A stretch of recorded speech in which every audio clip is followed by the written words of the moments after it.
Ciao, sono Sara Tonini, ho frequentato l'ITS Meccatronico Veneto all'indirizzo Automazione e Sistemi Meccatronici nella sede di Montebelluna e Castelfranco Veneto.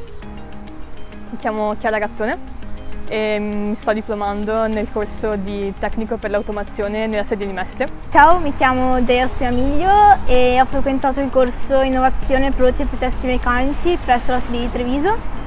Sono Naomi Cruciani, ho frequentato l'ITS Meccatronico Veneto presso la sede di Padova. Vengo da Roma, mi sono trasferita per frequentare questo corso.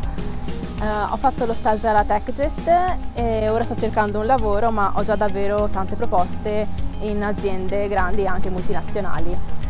E io da lunedì prossimo comincerò a lavorare nella mia azienda come programmatrice SCADA. Continuo il percorso di lavoro presso l'azienda a cui ho fatto lo stage.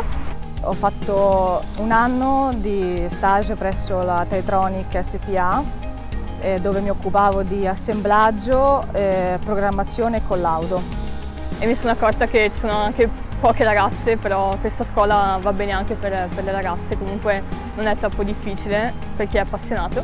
Consiglio questo percorso di studio anche alle ragazze perché oltre ad avere una buona parte teorica di materie meccaniche, elettroniche, elettrotecniche, hai anche una buona parte pratica. Nonostante fossi l'unica ragazza del corso, da Montebelluna e Castelfranco mi sono trovata bene con i compagni e comunque è un corso che consiglio anche alle ragazze perché è per tutti davvero.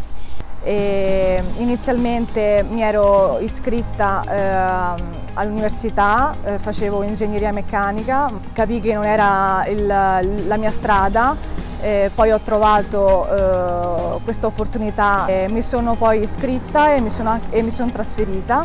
Questo corso è aperto a tutti, anche da chi proviene da indirizzi diversi, come ad esempio il mio, che ho un diploma di istituto tecnico economico. Io mi sono trovata l'unica ragazza dentro il mio corso, però ti ambienti bene e i professori sono sempre disponibili, ho trovato compagni sempre disponibili e i momenti per scherzare ci sono sempre. Invito anche le ragazze solo a guardare il sito e magari dare un'occhiata a questo percorso. Se vedete che vi piace, iscrivetevi.